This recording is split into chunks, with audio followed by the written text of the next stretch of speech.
الحمد لله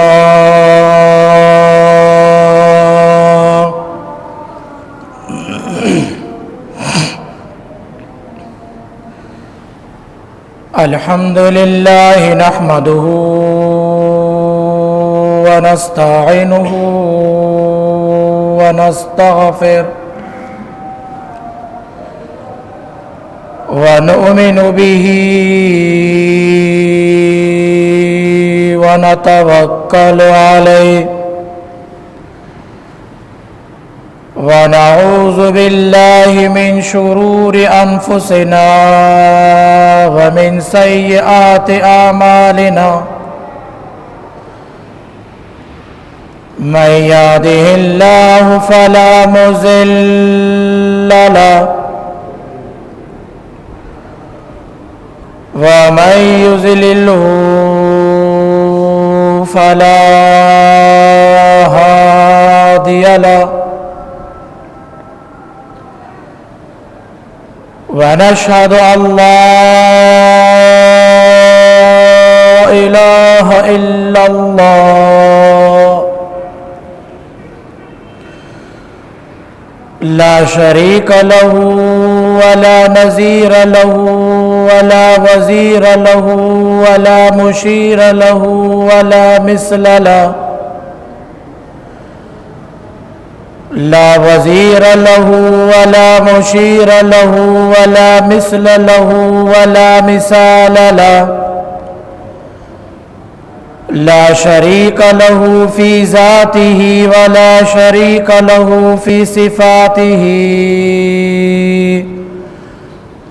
أحدا صمدا لم يلد ولم يولد ولم يكن له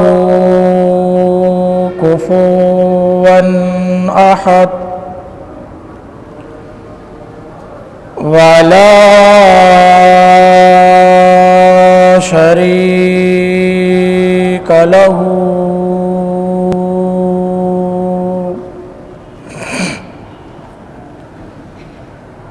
صل على سيد الأنبياء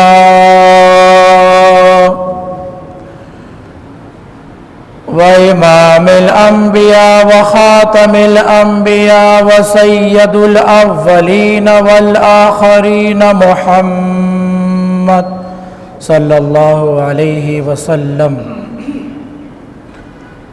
لا نبي بعده ولا رسول بعده ولا نبوة بعده لا نبوة بعده ولا رسالة بعده ولا أمة بعده ولا نبي بعده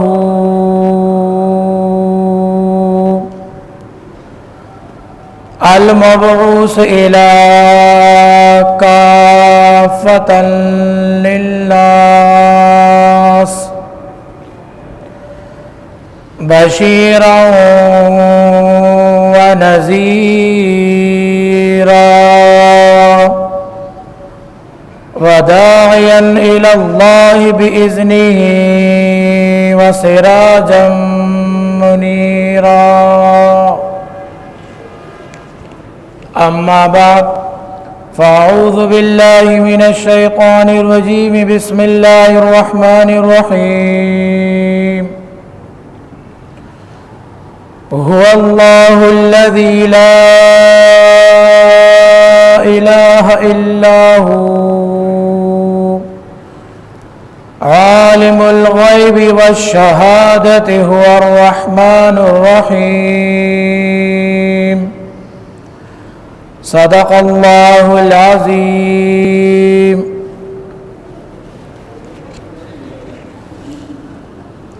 میرے واجب الاحترام میرے مسلمان غیور دوستو،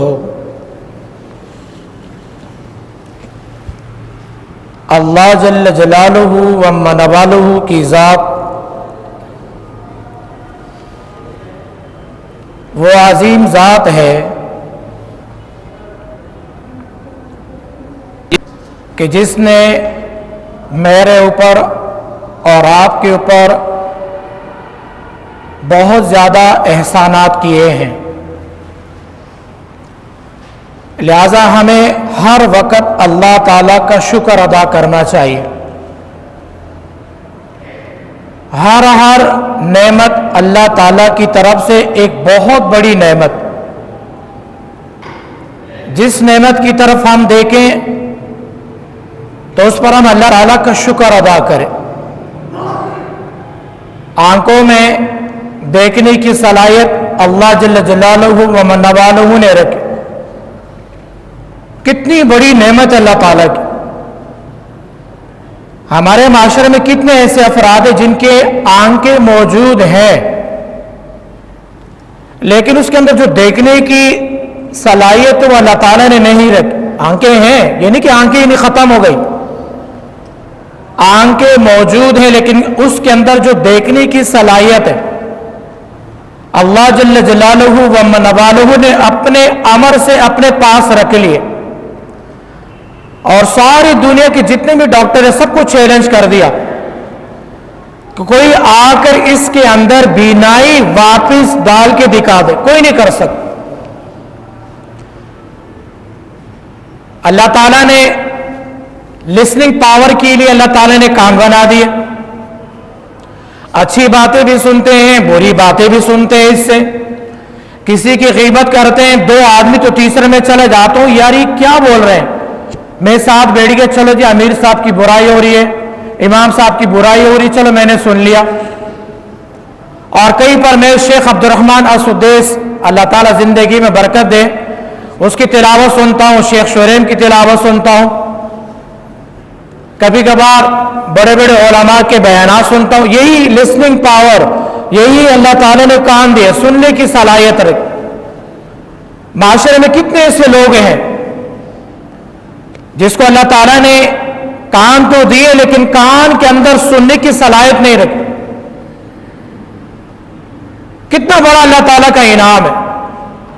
اگر اللہ تعالیٰ اپنی یہ طاقت، اپنا امر یہ کانوں سے نکال لے، سامنے والا کیا بولے مجھے پتہ ہی نہیں ہے، امام صاحب تلاوت کرے مجھے پتہ ہی نہیں کیا کہہ رہے، مفتی صاحب میرے دوست آج آئے ہوئے، مفتی صاحب بیان کرے مسئلہ بتا رہے مجھے نہیں پتہ، بہت اہم مسئلہ مفتی صاحب بتا رہے بھئی یہ طلاق کا مسئلہ ہے، یہ میراث کا مسئلہ ہے، مجھے کیا پتہ مفتی صاحب کیا بولے۔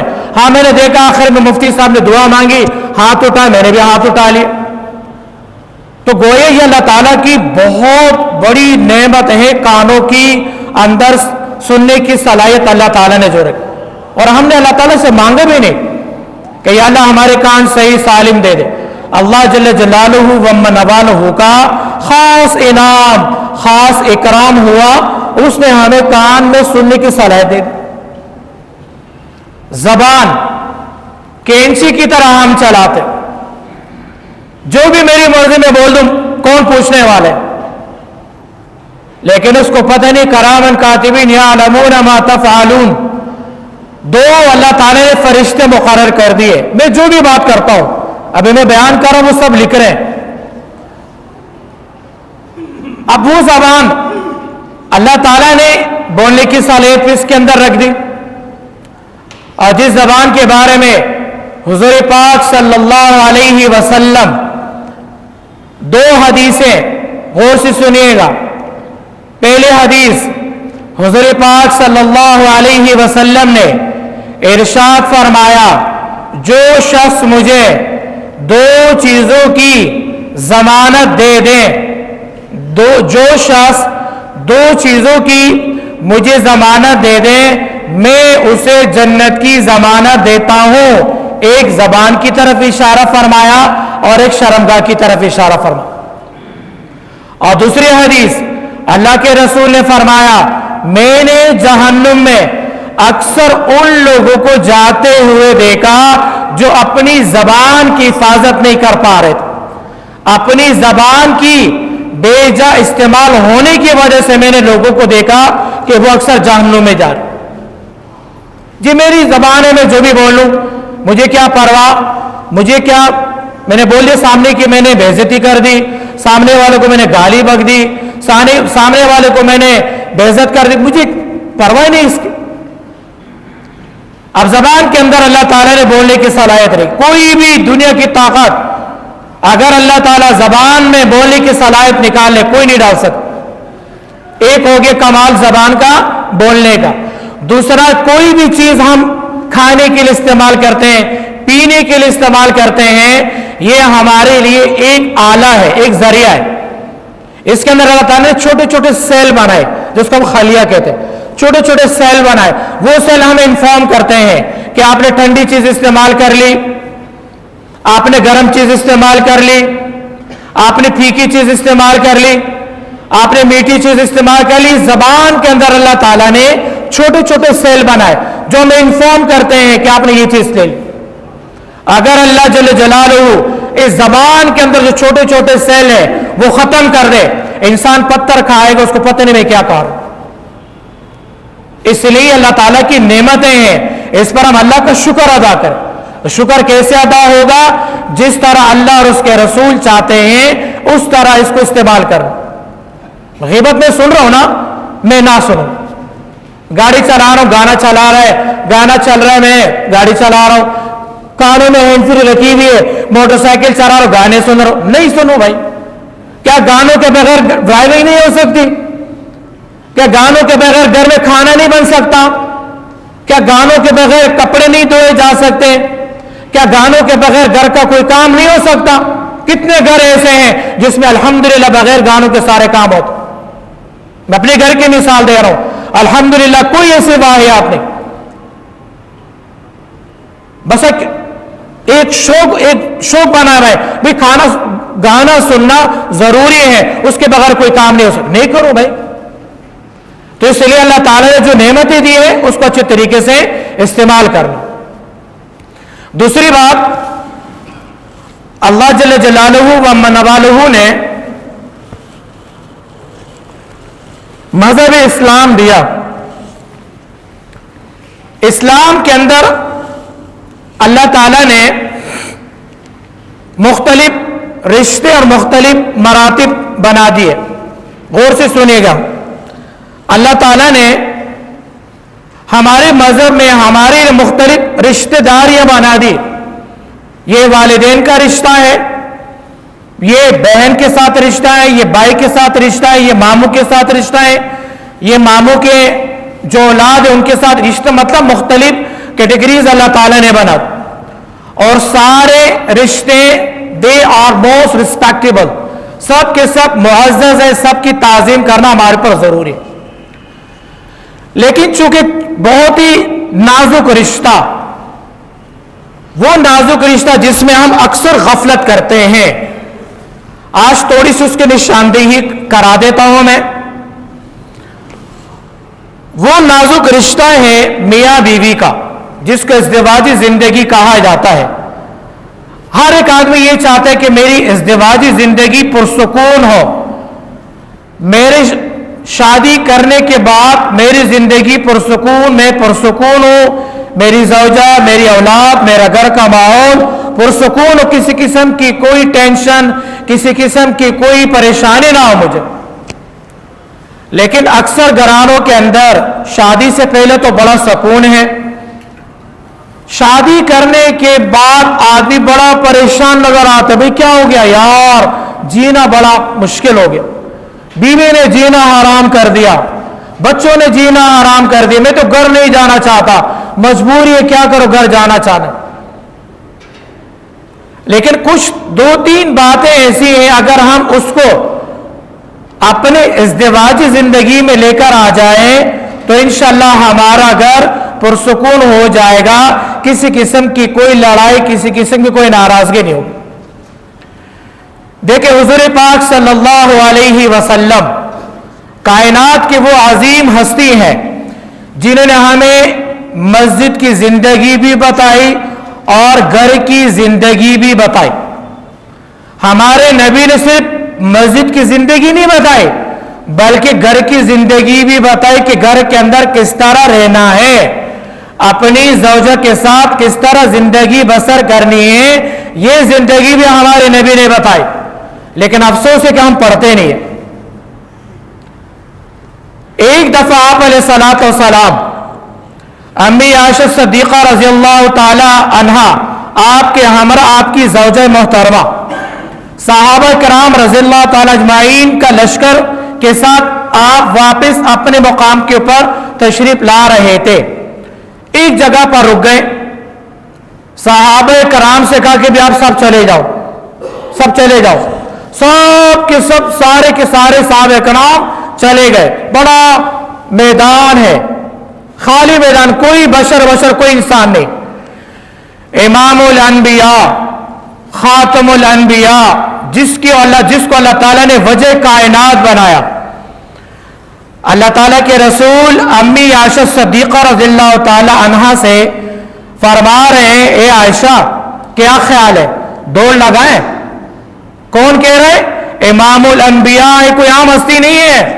کس سے کہہ رہے؟ اپنی زوجہ سے گھر کی زندگی بتا رہے. نماز پڑھنا، زکوٰۃ دینا، روزہ رکھنا یہ تو ہو جائے گا، گھر کی زندگی مشکل ہے. اے عائشہ کیا خیال ہے، دوڑ لگائیں؟ ہاں اللہ کے رسول کیوں نہیں، کوئی نہیں. دوڑ شروع ہو گئی. ایک طرف امی عائشہ صدیقہ رضی اللہ تعالیٰ عنہ، ایک طرف امام الانبیاء، دونوں دوڑ لگا رہے. امی عائشہ صدیقہ رضی اللہ تعالیٰ عنہ سبقت کر گئی، اس دوڑ کے اندر جیت گئی، آگے نکل گئی، اور حضور پاک صلی اللہ علیہ وسلم پیچھے رہ گئے. پھر ایک زمانہ گزر گیا. پھر اس کے بعد اس طرح دوبارہ ایک موقع پیش آیا. اللہ کے رسول نے فرمایا، عائشہ کیا خیال ہے، دوڑ لگائیں؟ ہاں کیوں نہیں، بالکل. اس وقت دوڑ لگائی تو حضور پاک صلی اللہ علیہ وسلم امی عائشہ صدیقہ سے آگے چلے گئے اور امی عائشہ صدیقہ پیچھے رہ گئے. تو اللہ تعالیٰ کے رسول نے فرمایا، تل کا بتل کا، کہ اے عائشہ معاملہ برابر ہو گیا، نہ آپ کی ہار نہ میری ہار، نہ آپ کی جیت نہ میری جیت، دونوں معاملہ ہو گیا برابر. ہم میں سے کسی نے اپنی بیوی کے ساتھ گھر میں کوئی دوڑ لگائی؟ او دوڑ، وہ تو بیلن اٹھائے گی، شرم نہیں آتی، اس عمر میں دوڑ لگاؤ گے؟ اللہ کے رسول گھر میں کھانا کھا رہے، نوالا توڑ کر اپنی زوجہ کو کھلا رہے. اچھا ایمان سے بتائیں، کس نے اپنی زوجہ کو نوالا توڑ کے کھلایا؟ نہیں. میں مطلب 18 گریڈ کا آفیسر، سرکاری ملازم، میں کیمپس ڈائریکٹر، میں کیمپس ہیڈ، میں اپنی بیوی کو نوالا توڑ کر کھلاؤں گا؟ لوگ کیا کہیں گے؟ ہمارے پشتوں میں شرمونو بو شرمے گا ماں خلق پر آتے سوئے. وہ بیوی کو میں نوالا کیوں نہ؟ وہ بھائی یہ تو بہت بری بات ہے، دس از ٹو مچ، یہ تو ہو ہی نہیں سکتا. لیکن ہمارے نبی نے سنت بتا. کوئی نہیں ہے گھر کے اندر زندگی بناتی. اصول سن لیجئے گھر کے اندر ازدواج زندگی بہتر بنانے کے لیے. سب سے پہلی چیز، یہ میاں یہ بیوی، یہ دونوں میاں بیوی ہیں، درمیان میں کوئی تیسرا بندہ لانے کی کوشش نہ کرے، جس کو آپ کی زبان میں کہتے تھرڈ پرسن. میاں بیوی کے جو بھی باتیں ہیں، جو بھی تعلقات ہیں آپس میں، بس تیسرا بندہ لانے کی کوشش نہ کریں ورنہ زندگی خراب. تیسرا بندہ کون ہے؟ نمبر 1 شیطان، نمبر 2 آپ کا نفس، نمبر 3 آپ کا دوست، آپ کا رشتہ دار، آپ کا پڑوسی، آپ کے والدین، بیوی کے والدین، بیوی کی بہن، بیوی کا بھائی، آپ کا بھائی، آپ کی بہن، یہ سارے تھرڈ پرسن آ گئے آپ کے درمیان. اگر والدین درمیان میں آ گئے، والدین نے بیٹوں کو پٹیاں پڑھا دی، تمہاری بیوی تو ایسی ہے، تمہاری بیوی تو ایسی ہے، اس کو مارو، اس کو گھر سے نکالو، طلاق دے دو، اس کو کسی کام کی نہیں ہے. صاحب آئے گھر آفس سے آئے، غصے میں تھے، بھائی آج کے بعد تمہیں 3 طلاق کی، جا دفع ہو جاؤ. کیوں بھائی کیا ہوا؟ کچھ سمجھ میں نہیں آ رہا. کیا ہوا؟ تھرڈ پرسن آیا جس نے آپ دونوں کی زندگی کو خراب کر دیا. کوشش کرے 99.9 بلکہ 100% دور حاضر کا تقاضا. 100% تقاضا کیا ہے کہ تھرڈ پرسن کو اپنے درمیان لانے کی کوشش نہ کرے. کوئی مسئلہ ہے دونوں مل بیٹھ کر حل کر. میری بہن نے مجھے پٹیاں پڑھائی، جی بھابھی تو ایسی ہے، بھابھی تو ویسی ہے. بھائی نے مجھے کہا کہ بھائی جو بھابھی ایسی، بھابھی ایسی. یا شوہر بیوی کے بھائیوں نے اس کو پٹیاں پڑھا دی, تمہارا شوہر تو نکمہ ہے, کسی کام کا نہیں ہے, دشمن نہ کام کا نہ کاج کا, دشمن اناج کا پڑا رہتا ہے, اور تمہیں ساری جو ضروریات پوری کرتی ہو, یہ کرو وہ کرو, بیکار زندگی ہے, چھوڑ دو اسے. نہیں نہیں نہیں نہیں, میاں بیوی آپ ایک ازدواجی زندگی میں آ گئے, آپ اپنی زندگی خود دونوں آپس میں انڈرسٹینڈنگ کے ساتھ گزارے, پہلا اصول. دوسرا اصول کیا ہے؟ بیوی کو بھی یہ چاہیے, شوہر کی بھی یہ چاہیے کہ وہ حد الوسع جتنی زیادہ محبت اپنے شوہر سے کر سکتے وہ کر لیں, اس کے اندر کوئی کمی نہ کریں. شادی کے بعد مرد کو صرف اپنی بیوی نظر آئے کہ یہ میری بیوی کل کائنات ہے میری, بس اس کے علاوہ کوئی نہیں اس کائنات. بیوی کے لیے اس شوہر کے علاوہ بھائی میرا یہ شوہر ہے, یہی میری کل کائنات اور کوئی نہیں ہے, پھر دیکھ لیں زندگی کا کیسا مزاج. تیسرا اصول, صاحب ہے مصروف, بیگم صاحبہ ہے گھر میں کام کاج میں مصروف, کبھی کیا کام کبھی کیا کام, لیکن ہفتے میں روزانہ 15 دن 20 دن 10 دن بعد میاں بیوی آپس میں بیٹھ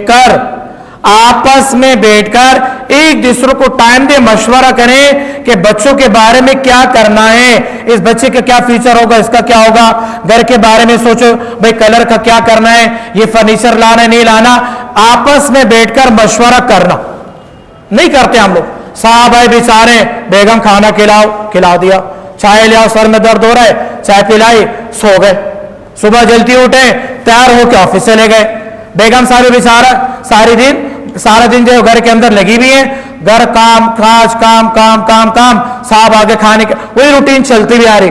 کبھی 3-4 سال ہو گئے کبھی میاں بیوی آپس میں بیٹھ کر کسی معاملے کے اندر مشورہ نہیں کیا کہ کام کس طرح کیے. گھر کی زندگی وہ زندگی جس سے آئندہ آنے والی نسلیں محفوظ ہوتی اور بنتی ہیں. گھر کے اندر اگر اختلاف, ماں باپ کا آپس میں اختلاف, اولاد کے اندر بھی اختلاف آئے, امی الگ ناراض ابو الگ ناراض, اولاد بھی بگڑے گی. تو اس لیے کوشش کریں ایک دوسرے کو سمجھنے کی, کون سی ایسی چیز ہے جس میں میرا شوہر ناراض ہوتا ہے, کون سی ایسی چیز جس میں میری بیوی ناراض ہوتی ہے, اس سے اپنے آپ کو دور رکھیں. ہمارے ہاں تو اور کچھ نہیں, تمہارا باپ ایسا ہے, تمہارا خاندان ایسا ہے, شوہر, تمہاری ماں ایسی ہے, تمہاری بہن ایسی ہے, تم ایسے, تم جائل, تمہارا خاندان جائل. اب بیچارے کے پاس کیا رہ گیا, وہ تو مظلوم ہے, وہ خاموش ہوگی, وہ تو کچھ نہیں بولے گی. یا اگر دوسرے گھر میں اور زیادہ تیز ترار ہے تو شور کی شور آتی ہے, تم کام نہیں کرتے, جدھر جاتے ہو 2 مہینے کام کر کے چھوڑ دیتے ہو, تم کسی کام کے نہیں, کیا فائدے سے زندگی. اب آپ نے شادی کر لی, زندگی کو اچھی طریقے سے نبھانا, ایک دوسرے کو سمجھنا, کون سی خوشی کا اس کا موقع ہے, کون سا ایسا لمحہ جس میں خوش ہوتی ہے, کون سی ایسی بات ہے جس سے ناراض ہوتی ہے, کون سی ایسی بات ہے جس سے خوش, ان چیزوں کو سمجھنا یہ ازدواجی زندگی کو بہتر بناتا. ورنہ پھر جانور جس طرح زندگی میں گئے, آئے مار داڑ کی چلے گئے, اس نے آپ کو مارا, اس نے مارا, وہ آپ کو گالی دے رہے, آپ اس کو گالی دے رہے, بچے پریشان, ہم کدھر جائیں. ایک آدمی چرواہا تھا, گائیں بکریاں وغیرہ چرایا کرتا تھا, اپنے چھوٹے سے بیٹے کو اپنے ساتھ لے کے جایا کرتا تھا. گھر میں کوئی بھی تربیت, کوئی تعلیم نہیں. گھر سے باہر جب وہ جانوروں کو لے کے جاتا, اپنے ساتھ ایک بڑا سا ڈنڈا لے کے جاتا, جو جانور آگے پیچھے لائن سے ہٹتا وہ اس کو ڈنڈا مارتا, صحیح چلا, وہ بیچارے سیدھے ہو جاتے. اب اس بچے کے ذہن میں یہ بات بیٹھ گئی کہ جب 2 چیزوں کے آپس میں اختلاف ہوگا وہ ڈنڈے سے سدھرے گا. جب 2 چیزوں کے درمیان اختلاف آئے گا وہ ڈنڈے سے سدھرے گا, ویسے نہیں سدھرے گا. ایک دن گھر آ گئے, گھر میں بیٹھے ہوئے دیکھا امی ابو کی لڑائی شروع ہو گئی, وہ اس کو گالی دے رہے, وہ اس کو گالی دے رہے, ایک دوسرے کے اوپر ہاتھ ڈالنا شروع کر دیے. اس کی ہارڈ ڈسک پیچھے کی طرف ڈیٹیکٹ ہونا شروع ہو گئی. اچھا یہ مسئلہ ہے جو 2 چیزیں کو ہے اختلاف آ جائے ڈنڈے سے سیدھا ہوتا ہے.